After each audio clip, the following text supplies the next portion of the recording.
บายดีท่านผู้ฟังที่เคารพทุกท่านพบกับรายการวิทยุภาคภาษาลาวสถานีวิทยุ FEBC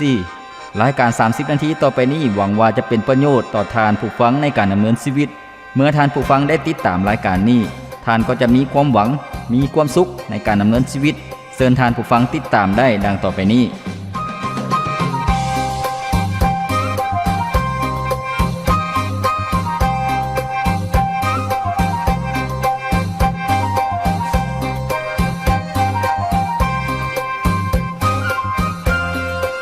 ผู้ฟังที่เคารพในมือที่ผ่านมาพวกเขาได้รับฟังนะครับพอๆนำกันแล้วในหัวข้อที่บอกว่าความรักที่อัศจรรย์ของพระเจ้าซึ่งความรักของพระเจ้านั่นเป็นความรักที่ยิ่งใหญ่เป็นความรักที่มั่นคงตลอดไปเป็นความรักที่พวกเขาสามารถได้รับแล้วก็สามารถสัมผัสได้ท่านผู้ฟังที่เคารพดังที่พวกเขาได้รับรู้นำกันแล้วว่าพระเจ้าที่พวกเขาเชื่อหวังใจก็คือพระเจ้ายาเวห์พระองค์ทรงเป็นพระเจ้าผู้ทรงเป็นอยู่เป็นพระเจ้าผู้ทรงเบิ่งเห็นพวกเขาเป็นพระเจ้าผู้ทรงอยู่ตลอดไปเป็นพระเจ้าที่พวกเขาสามารถติดต่อพัวพันสามารถสนทนากับพระเจ้าได้ดังนั้นท่านผู้ฟังที่เคารพการที่ผู้เชื่อวางใจในองค์พระเยซูเจ้านั้นจะโอ้ล้มกับพระเจ้าก็คือการอธิษฐานนั่นเองท่านผู้ฟังการอธิษฐานนั้นก็มีหลายรูปแบบว่าจะเป็นการอธิษฐานขอบพระคุณพระเจ้าการอธิษฐานย่องยอสรรเสริญพระเจ้าการอธิษฐานขอให้พระเจ้าทรงให้พ้นภัยจากปัญหาต่างๆการอธิษฐานขอพระเจ้าทรงการอธิษฐานขอให้พระเจ้าทรงให้พ้นจากความทุกข์ยากลำบากการอธิษฐานขอการเปิดเผยขอความเข้าใจต่างๆบ่เพียงแต่เท่านั้นท่านผู้ฟังคำอธิษฐานนั้นยังมีการอธิษฐานทูลอ้อนวอนกับพระเจ้าเป็นการห้องขอต่อพระเจ้าให้พระองค์นั้นทรงโปรดเมตตาในเรื่องราวเรื่องใดเรื่องหนึ่งดังนั้นท่านผู้ฟังที่เคารพให้พวกเขาเป็นนักอธิษฐานที่ดีเป็นการอธิษฐานเพื่อชีวิตของพวกเขาเพื่ออนาคตเพื่อคนในครอบครัวของพวกเขาอธิษฐานเพื่อประเทศชาติบ้านเมืองอธิษฐานเพื่อสถานการณ์ของโลกท่านผู้ฟังฉะนั้นการอธิษฐานนั้นก็ต้องมีการอธิษฐานอย่างถูกต้องแล้วก็พวกเขาต้องรู้จักหลักการในการอธิษฐานซึ่งเมื่อพวกเขาอธิษฐานอย่างถูกต้องแล้วพระเจ้าก็ทรงรับฟังอย่างแน่นอนท่านผู้ฟังดังนั้นท่านผู้ฟังที่เคารพมื้อนี้พวกเขาจะรับประพรนำกันในหัวข้อที่บอกว่าพื้นฐานแห่งการอธิษฐานอ้อนวอนต่อพระเจ้าท่านผู้ฟังการที่อธิษฐานอ้อนวอนต่อพระเจ้านั้นมีพื้นฐานแนวใดก็คือว่าพื้นฐานหรือว่ารากฐานนั้นเป็นสิ่งที่สำคัญสิ่งที่พวกเขาจะกล่าวถึงสิ่งที่พวกเขาจะยึดมั่นในการเอามาอธิษฐานต่อพระเจ้าซึ่งเรื่องราวที่พวกเราจะเรียนรู้ก็คือแบบอย่างจากพระคิดธรรมคัมภีร์ที่ได้บันทึกไว้ท่านผู้ฟังอยู่ในพระธรรมจดบัญชีท่านผู้ฟังแต่ว่าเบื้องหลังก็คือเป็นเรื่องราวที่ชนชาติอิสราเอลที่พระเจ้าทรงปลดปล่อยออกจากการเป็นทาสในประเทศอียิปต์แล้วก็เขาเจ้ากำลังเดินทางอยู่ที่ทะเลทรายท่านผู้ฟังชนชาติอิสราเอลนั้นกบฏต่อพระเจ้าหลายต่อหลายครั้งพระเจ้าจึงบ่พอใจพระเจ้าจึงใจร้ายเพราะว่าเขาเจ้าได้ดูหมิ่นพระเจ้าเขาเจ้าบ่ได้ไว้วางใจในพระเจ้าเขาเจ้าบ่ได้เชื่อมั่นในการนำพาของพระเจ้าเมื่อคนอิสราเอลหมิ่นประมาทพระเจ้าจมว่าต่อพระเจ้าจมห้ายต่อพระเจ้าพระองค์จึงตัดสินใจจะส่งโรคระบาดห้ายแห้งมาต่อสู่พวกเขาแล้วก็บ่ให้พวกเขานั่นไปถึงแผ่นดินแห่งพันธสัญญาที่ได้สัญญาไว้กับบรรพบุรุษของพวกเขาแต่ว่าโมเสสซึ่งเป็นผู้นำประชาชนของพระเจ้าในเวลานั้นเพิ่นได้อธิษฐานทูลอ้อนวอนต่อพระเจ้าท่านผู้ฟังซึ่งเรื่องราวนี้เกิดขึ้นอยู่ในพระธรรมจดบัญชีบทที่14ท่านผู้ฟังตั้งแต่ข้อที่11ถึงข้อที่21ก็ได้ปรากฏเรื่องราวและเนื้อในดังต่อไปนี้พระเจ้ายาเวห์ได้กล่าวแก่โมเสสว่าประชาชนเหล่านี้ยังจะหมิ่นประมาทเฮาอีกโดนปานใดถึงแม้นว่าเฮาได้เหตุการณ์อัศจรรย์หลายอย่างในท่ามกลางพวกเขาแล้วพวกเขาก็ยังปฏิเสธที่จะไว้วางใจในเฮาตลอดไปบ่เฮาจะส่งโรคระบาดห้ายแฮงทำลายพวกเขาแต่เฮาจะเฮ็ดให้เจ้าเป็นพ่อของชนชาติใหญ่ชาติหนึ่งและมีอำนาจหลายกว่าพวกเขาแต่โมเสสตอบพระเจ้ายาเวห์ว่าพระองค์ได้นำประชาชนเหล่านี้ออกมาจากประเทศอียิปต์ ด้วยฤทธิ์อำนาจของพระองค์เองเมื่อชาวอียิปต์ได้ยินสิ่งที่พระองค์ได้เฮ็ดต่อประชาชนของพระองค์พวกเขาก็จะบอกเรื่องนี้ให้แก่ประชาชนที่อาศัยอยู่ในดินแดนนี้คนพวกนั้นได้ยินแล้วว่าพระองค์คือพระเจ้ายาเวห์สถิตอยู่ท่ามกลางพวกข้าน้อยและพระเจ้ายาเวห์ได้ปรากฏหน้าต่อหน้าให้พวกข้าน้อยเห็นและเป็นเสาเมฆซึ่งยุดอยู่เทิงพวกข้าน้อยและพระองค์ยังได้นำพาพวกข้าน้อยไปเป็นเสาเมฆในเวลากลางเวนและเป็นเสาไฟในเวลากลางคืนมาบัดนี้ถ้าพระองค์หักฆ่าประชาชนของพระองค์ทั้งหมดชนชาติทั้งหลายที่ได้ยินถึงชื่อเสียงของพระองค์ก็จะกล่าวว่าเพราะพระเจ้ายาเวห์บ่สามารถนำพาพวกเขาเข้าไปในดินแดนที่พระองค์ได้สัญญาไว้กับพวกเขานั้นได้พระองค์จึงฆ่าประชาชนของพระองค์เองในถิ่นแห่งแล้งกันดารฉะนั้นบัดนี้พระเจ้ายาเวห์องค์ยิ่งใหญ่เอ่ยข้าน้อยจึงวิงวอนขอพระองค์โปรดสำแดงฤทธิ์อำนาจของพระองค์และเฮ็ดสิ่งที่พระองค์ได้สัญญาไว้เมื่อพระองค์กล่าวว่าพระเจ้ายาเวห์ผู้บ่ร้ายง่ายผู้สำแดงความรักอันมั่นคงและความสัตย์ซื่อตลอดไปพร้อมทั้งยกบาปให้อภัยแก่ผู้ที่กบฏต่อสู้เฮาแต่เฮาจะบ่ละเลยที่จะลงโทษลูกหลานของผู้ที่ได้กระทำบาปต่อสู้เฮาถึง 3-4 ส่วนเซนคนสำหรับการบาปของพ่อแม่ของพวกเขาขอทรงยกบาปให้คนเหล่านี้เสียเถิดตามความรักอันมั่นคงเหมือนดังที่พระองค์ได้ยกโทษบาปให้พวกเขาตอนที่หาก็ได้ออกมาจากประเทศอียิปต์จนถึงทุกวันนี้พระเจ้ายาเวห์ได้ตอบว่าเฮาจะยกโทษบาปให้พวกเขาตามที่เจ้าได้ขอห้องมาแต่เฮามีชีวิตอยู่อย่างแน่แท้สันใดทั่วแผ่นดินโลกจะเต็มไปด้วยสง่าราศีของพระเจ้ายาเวห์สันนั้นท่านผู้ฟังที่เคารพนี่ก็คือเนื้อในจากพระคีธรรมคัมภีร์ซึ่งอยู่ในพระธรรมจดบัญชีได้บันทึกไว้ซึ่งพวกเขาได้รู้แล้วว่าสภาพการก็คือว่าประชาชนอิสราเอลพากันจมหายต่อพระเจ้าบ่ได้ไว้วางใจต่อพระเจ้าดังนั้นพระเจ้าจึงจะส่งโรคระบาดร้ายแรงมาโจมตีเขาเจ้าแต่ว่าโมเสสได้อธิษฐานอ้อนวอนต่อพระเจ้าด้วยสติปัญญาแล้วก็ด้วยความถ่อมใจแล้วก็พระเจ้าทรงตอบคำอธิษฐานของโมเสสบ่ได้ลงโทษประชาชนท่านผู้ฟังดังนั้นให้พวกเขามารับพระพรนำกันให้พวกเขามาเรียนรู้ว่าคำอธิษฐานของโมเสสนั้นมีพื้นฐานแนวใดท่านผู้ฟังซึ่งพวกเขาสามารถประยุกต์ใช้ในชีวิตของพวกเขาได้ดังนั้นคำอธิษฐานอ้อนวอนต่อพระเจ้าที่พระเจ้าทรงรับฟังก็คือ 1. ตั้งอยู่ถึงพื้นฐานของการทรงไทยของพระเจ้าท่านผู้ฟังก็คือว่าเอาพื้นฐานของการทรงไทยของพระเจ้านั้นมาอธิษฐานซึ่งโมเสสได้กล่าวถึงพระเจ้าได้ซอยประชาชนของพระองค์ออกจากการเป็นทาสในประเทศอียิปต์พระองค์ได้ทรงซอยด้วยความอัศจรรย์ด้วยฤทธิ์อำนาจที่บ่จำกัดท่านผู้ฟังพวกเขาจะเห็นว่าในพระธรรมอพยพได้บันทึกไว้พระเจ้าได้ทรงภัยพิบัติต่างๆมาต่อสู้กับประชาชนอียิปต์แล้วก็ต่อสู้กับเทพเจ้าของคนอียิปต์ซึ่งมีทั้งหมด10อย่างท่านผู้ฟังที่พระเจ้าทรงมาต่อสู้แล้วก็พระเจ้ายังทรงนำประชากรของพระองค์นั้นข้ามน้ำทะเลแดงซึ่งพระองค์ได้ทรงแยกทะเลแดงออกให้เป็นดินแห้งให้ประชาชนของพระองค์เดินผ่านไปแล้วก็ปกปักรักษาเขาเจ้าด้วยซึ่งพวกเราจะเห็นในข้อที่14ที่โมเสสได้กล่าวถึงก็คือพระเจ้าได้ทรงปกปักรักษาประชากรของพระองค์ในกลางเว้นพระเจ้าได้ทรงนำพาเขาเจ้าด้วยเสาเมฆ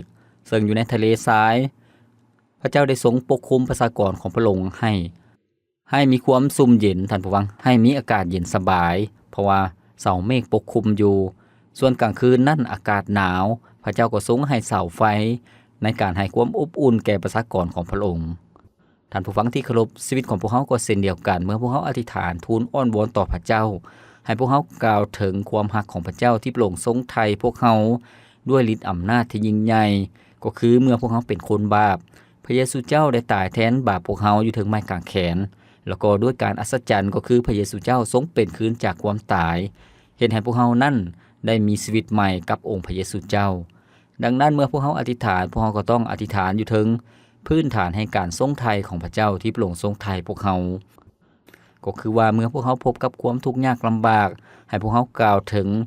การทรงไถ่ของพระองค์ที่ไถ่พวกเขาเมื่อพระเจ้าทรงไถ่ชีวิตของพวกเขาให้มีชีวิตใหม่เป็นของพระองค์พระเจ้าก็บ่ได้ปาทิ่มชีวิตของพวกเขาให้พวกเขารู้ว่าพระองค์ทรงไถ่พวกเขาแล้วพวกเขาเป็นของพระองค์พระองค์ก็บ่ได้ปาทิ่มพวกเขาให้โดดเดี่ยวเปลี่ยวพลอยให้เผชิญกับอุปสรรคปัญหาแต่คนเดียวท่านผู้ฟังสิ่งที่สองที่พวกเขาจะอธิษฐานอ้อนวอนต่อพระเจ้าที่พระเจ้าทรงรับฟังอยู่เทิงพื้นฐานอย่างท่านผู้ฟังก็คืออยู่เทิงพื้นฐานของการถวายเกียรติแด่พระเจ้าให้พระเจ้าได้รับเกียรติท่านผู้ฟังในข้อที่15ได้กล่าวไว้ว่ามาบัดนี้ถ้าพระองค์หากข้าประชาชนของพระองค์ทั้งหมดชนชาติทั้งหลายที่ได้ยินถึงชื่อเสียงของพระองค์ก็จะกล่าวว่าพระเจ้ายาเวห์บ่สามารถนำพาพวกเขาเข้าไปในดินแดนที่พระองค์ได้สัญญาไว้กับพวกเขานั้นพระองค์จึงฆ่าประชาชนของพระองค์เองอยู่ในถิ่นแห่งแล้งกันดารแม่นแล้วท่านผู้ฟังโมเสสได้กล่าวถึงก็คือว่าหากพระเจ้าได้ทรง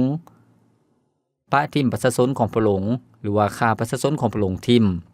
ชนชาติต่างๆก็จะดูหมิ่นพระเจ้าว่าพระเจ้านั้นบ่สามารถนำพาประชากรของพระองค์ไปถึงแผ่นดินแห่งพระสัญญาได้ดังนั้นท่านผู้ฟังที่เคารพโมเสสได้กล่าวถึงเกียรติยศชื่อเสียงของพระเจ้านั้นเป็นสิ่งที่สำคัญเมื่อพระเจ้าได้ทรงนำพาออกจากประเทศอียิปต์แล้วพระเจ้าก็จะทรง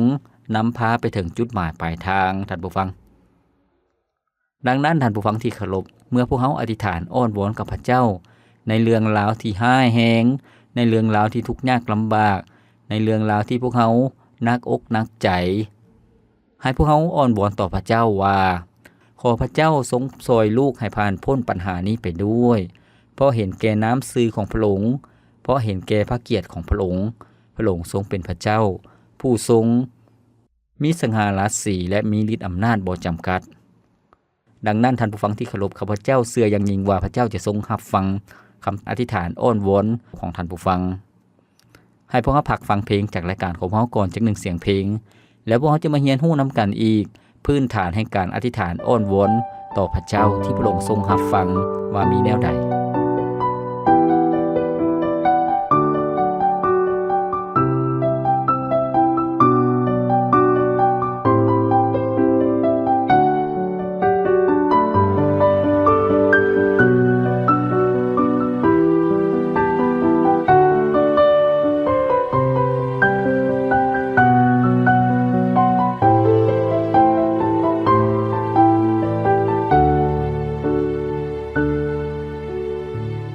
หลายครั้งเมื่อเฮาอ้อนวอนทูลขอเรื่องราวของเฮาต่อพระ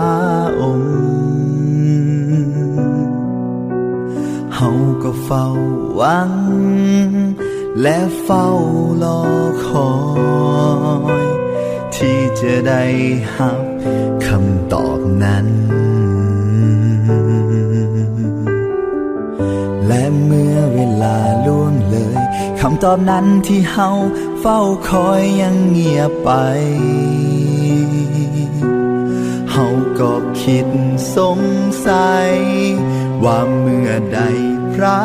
องค์จะตอบคำอ้อนวอนของเฮาเมื่อปัญหามากมายเข้ามาในชีวิตอย่าให้ใจของเฮาถอดใจจากพระคริสต์อย่าได้ทุกข์ใจด้วยสิ่งใดแต่ให้ทูลขอพระองค์ได้การเขาเฝ้าอ้อนวอนขอบคุณและโมทนาอย่าได้กังวลทั้งสิ่งใดพระองค์นั้นทรงเข้าใจเรื่องราวมากมายที่เฮาขอไปให้เป็นไปตามพระทัยแล้วสันติสุขของพระองค์จะเฝ้าหักษาจิตใจของเฮา มื่อเฮาวางใจในพระองค์ผู้เดียว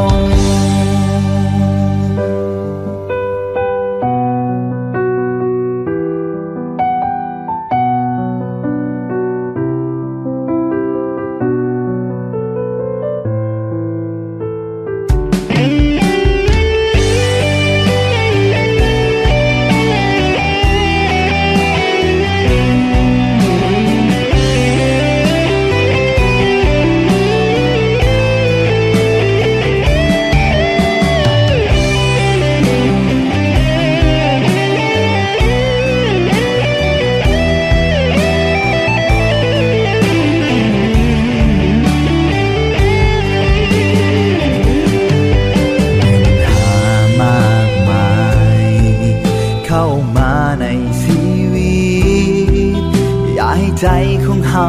ทอดใจจากพระคริสต์อย่าได้ทุกข์ใจด้วยสิ่งใด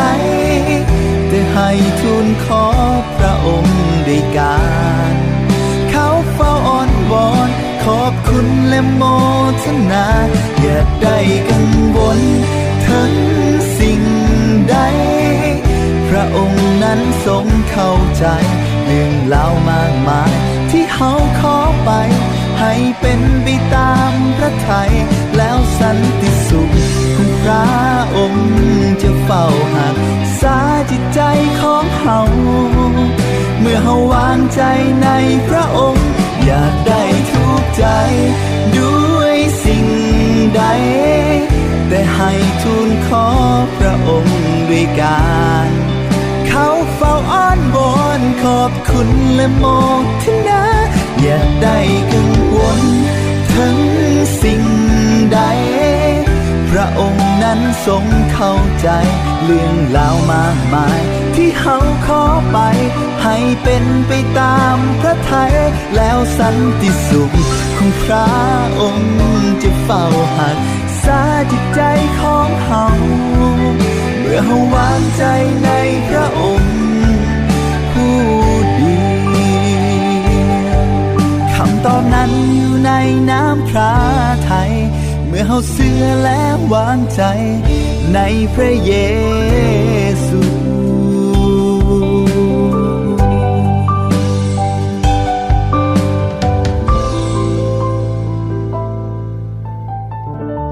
แม่นแล้วอย่าให้พวกเฮาอุกใจอย่าให้พวกเฮาอุกอังหรือว่าทุกข์ใจในเรื่องใดๆเลยท่านผู้ฟังให้พวกเฮานำทุกเรื่องราวมาทูลอ้อนวอนต่อพระเจ้าพระองค์จะทรงตอบพวกเฮาชีวิตของพวกเฮาที่มีความโศกเศร้ามีความอุกอังใจพระเจ้าจะทรงมอบสันติสุขให้กับพวกเฮา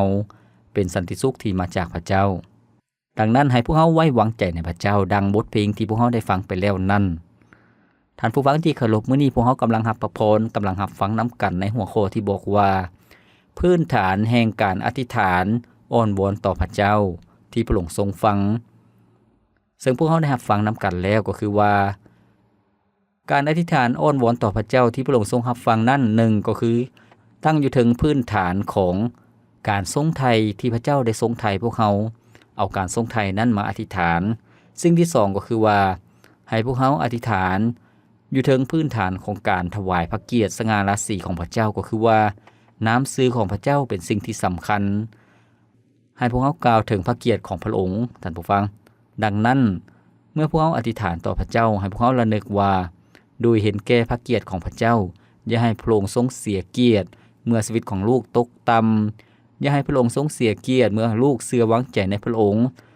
คนอื่นจะดูหมิ่นนินทาประชาชนจะว่าอยู่ไสพระเยซูคือบ่เห็นซอยชีวิตของเราดังนั้นท่านผู้ฟังที่เคารพให้พวกเฮาอธิษฐานทูลขอต่อพระเจ้าให้พระองค์ทรงซอยเหลือพวกเฮาโดยการกล่าวถึงพระเกียรติของพระองค์ให้พระองค์ได้รับเกียรติในชีวิตของพวกเฮาท่านผู้ฟังเมื่อพระเจ้าทรงยืนมือมาซอยเหลือพวกเฮาให้ผ่านพ้นจากปัญหาต่างๆพระเจ้าก็ทรงได้รับเกียรติท่านผู้ฟังพื้นฐานข้อที่3ที่พวกเฮาจะนำมาอธิษฐานทูลอ้อนวอนต่อพระเจ้าก็คือตั้งอยู่ถึงพื้นฐานของพระสัญญาของพระเจ้าให้พวกเฮาเอาพระสัญญาของพระเจ้านั้นมาอธิษฐานซึ่งโมเสสก็ได้เฮ็ดเช่นเดียวกันอยู่ในข้อที่17-18ได้กล่าวไว้ว่า ฉะนั้นบัดนี้พระเจ้ายาเวห์องค์ยิ่งใหญ่เอ๋ยข้าน้อยจึงวิงวอนขอพระองค์ทรงโปรดสำแดงฤทธิ์อำนาจของพระองค์และเฮ็ดสิ่งที่พระองค์ได้สัญญาไว้เมื่อพระองค์กล่าวว่าพระเจ้ายาเวห์ผู้บ่ให้ง่ายผู้สำแดงความรักอันมั่นคงและความสัตย์ซื่อตลอดไปพร้อมทั้งยกโทษบาปให้อภัยแก่ผู้ที่กบฏต่อสู่เฮาแต่เฮาจะบ่ละเลยที่จะลงโทษลูกหลานของผู้ที่ได้กระทำบาปต่อสู่เฮาถึง 3-4 สัวเซนคนสำหรับการบาปของพ่อแม่พวกเขาแม่นแล้วท่านผู้ฟังให้พวกเฮาใส่พระสัญญาของพระเจ้ามาอธิษฐานท่านผู้ฟังพระเจ้าทรงสัญญาว่าจะช่วยเหลือพวกเฮาให้รอดพ้นจากโพยภัยพระเจ้าทรงสัญญาว่าจะทรงอวยพรชีวิตของพวกเฮาพระเจ้าทรงสัญญาว่าพระองค์จะทรงบ่ปะทิ่มพวกเฮาพระองค์ทรงสัญญาว่าพระองค์จะทรงหักพวกเฮาท่านผู้ฟังเมตตาคนที่สัตย์ซื่อต่อพระองค์ดังนั้นให้พวกเฮาที่จะอธิษฐานต่อพระเจ้าโดยยึดมั่นในพระสัญญาของพระเจ้าสิ่งนั้นเป็นสิ่งที่สำคัญโมเสสก็ได้กล่าวถึงพระสัญญาของพระเจ้า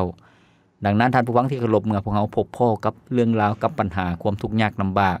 ให้พวกเฮาคิดตึกตองถึงพระสัญญาของพระเจ้าและเอาพระสัญญาของพระเจ้านั้นมาอธิษฐานพระเจ้าทรงตอบสนองต่อผู้ที่สัตย์ซื่อแต่ว่าคนบาปพระองค์จะทรงลงโทษท่านผู้ฟังข้อสุดท้ายพื้นฐานข้อสุดท้ายที่พวกเขาจะมาอธิษฐานอ้อนวอนต่อพระเจ้าที่พระองค์ทรงตอบก็คือให้คำอธิษฐานของพวกเขานั้นตั้งอยู่ถึงพื้นฐานแห่งความรักความเมตตาของพระเจ้าท่านผู้ฟังพระเจ้าทรงเป็นพระเจ้าผู้ทรงรักและเมตตาซึ่งในข้อที่19ได้กล่าวไว้ว่าขอทรงยกโทษบาปให้คนเหล่านี้เสียเถิดตามความรักอันมั่นคงเหมือนดังที่พระองค์ได้ยกโทษบาปให้พวกเขาตอนที่หาก็ได้ออกมาจากประเทศอียิปต์จนถึงทุกวันนี้แม่นแล้วท่านผู้ฟังเมื่อพวกเฮาอธิษฐานทูลอ้อนวอนต่อพระเจ้าให้พวกเฮากล่าวถึงความรักอันมั่นคงของพระเจ้าความรักที่มั่นคงของพระเจ้านั่นหมายถึงความรักที่บ่ได้เปลี่ยนแปลงความรักที่ยิ่งใหญ่บ่ได้จำกัดความรักของพระเจ้านั้นตั้งอยู่ถึงพื้นฐานของความเมตตากรุณาความเอาใจใส่ความห่วงใยพวกเขาซึ่งพวกเขาเป็นประชากรของพระองค์เป็นคนของพระองค์พระเจ้าทรงให้อภัยพวกเขาแล้วคือกันกับที่พระเจ้าได้ทรงให้อภัยกับชนชาติอิสราเอลที่ออกมาจากประเทศอียิปต์พระเจ้าให้อภัยเขาเจ้านั้นหลายต่อหลายครั้งเส้นเดียวกันพวกเขาที่เป็นคนบาปพระเจ้าก็ทรงให้อภัยพวกเขาแล้วโดยความรักมั่นคงของพระองค์ดังนั้นให้พวกเขาที่จะอธิษฐานว่าพระเจ้าทรงรักพวกเขาพระองค์ก็จะทรงเฮ็ดให้แต่สิ่งที่ดีเกิดขึ้นในชีวิตของพวกเขาสุดท้ายการตอบสนองของพระเจ้าก็คือพระองค์ได้ทรงให้อภัยแก่ประชากรของพระองค์ท่านผู้ฟังซึ่งพวกเขาจะเห็นอยู่ในข้อที่20ที่บอกว่าพระเจ้ายาเวห์ได้ตอบว่าเฮาจะยกโทษบาปให้พวกเขาตามที่เจ้าได้ห้องขอมาแม่นแล้วท่านผู้ฟังพระเจ้าได้ทรงฟังคำอธิษฐานของโมเสสแล้วก็ตอบคำอธิษฐานของโมเสสพระองค์บ่ได้ลงโทษคนอิสราเอลด้วยโรคระบาดที่ร้ายแรงให้เขาเจ้าตายแต่ว่าพระเจ้าได้ทรงอภัยบาปกรรมให้เขาเจ้าแล้วเส้นเดียวกันชีวิตของพวกเขาให้พวกเขาที่จะอธิษฐานกับพระเจ้าท่านผู้ฟังดังที่ได้กล่าวมาแล้วก็คือว่าให้พวกเขาอธิษฐานเพื่อชีวิตของตนเอง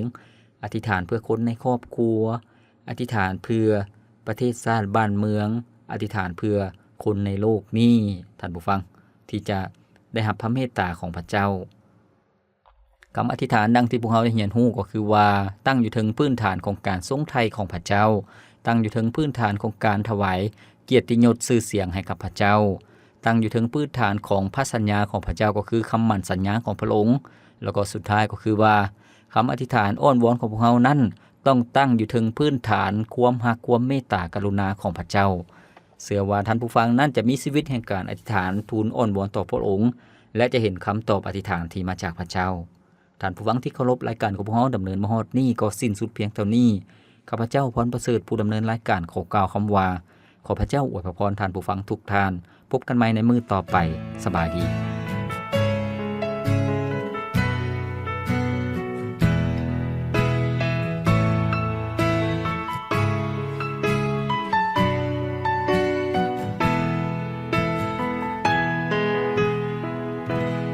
ความฮักของแม่เป็นฮักที่ยิ่งใหญ่ฮักที่บ่มีเงื่อนไขหมดใจทำเพื่อลูกความฮักของพ่อบ่มีวันหมดสิ้นฟ้าดินใดจะเปรียบเหมือนความฮักของคนนี้ที่เฮาเอิ้นพ่อแม่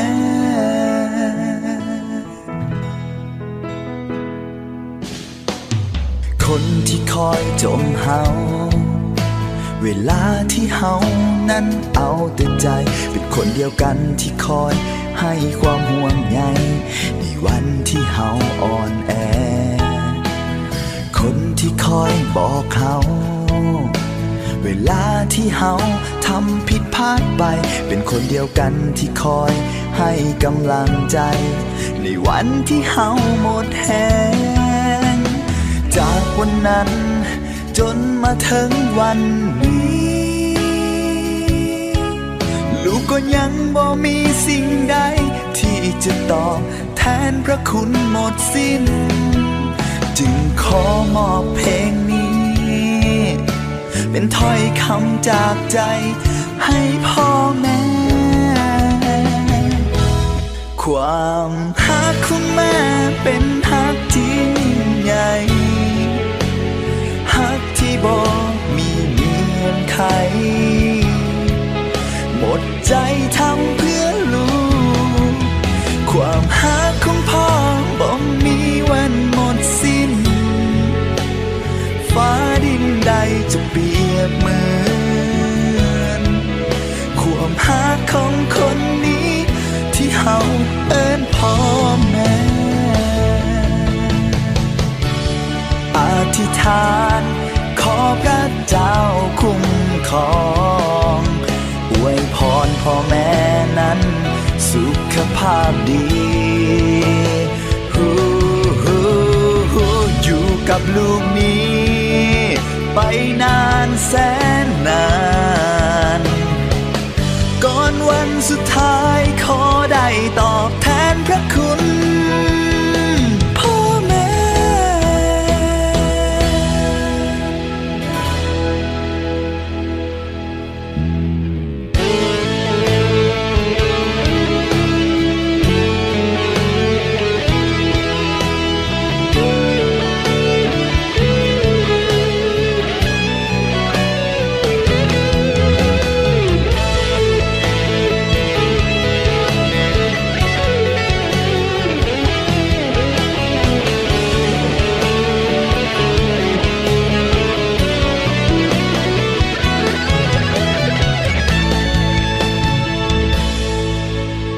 จากวันนั้นจนมาถึงวันนี้ลูกก็ยังบ่มีสิ่งใดที่จะตอบแทนพระคุณหมดสิ้นจึงขอมอบเพลงนี้เป็นถ้อยคำจากใจให้พ่อแม่ความฮักของแม่เป็นฮักที่ยิ่งใหญ่ฮักที่บ่มีเงื่อนไขหมดใจทำเพื่อลูกความฮักของพ่อบ่มีวันหมดสิ้นไปฟ้าดินใดจะเปรียบเหมือนความฮักของคนนี้ความฮักของแม่เป็นฮักที่ยิ่งใหญ่ฮักที่บ่มีเงื่อนไขหมดใจทำเพื่อลูกความฮักของพ่อบ่มีวันหมดสิ้นไปฟ้าดินใดจะเปรียบเหมือนความฮักของคนนี้ที่เฮาเอิ้นพ่อแม่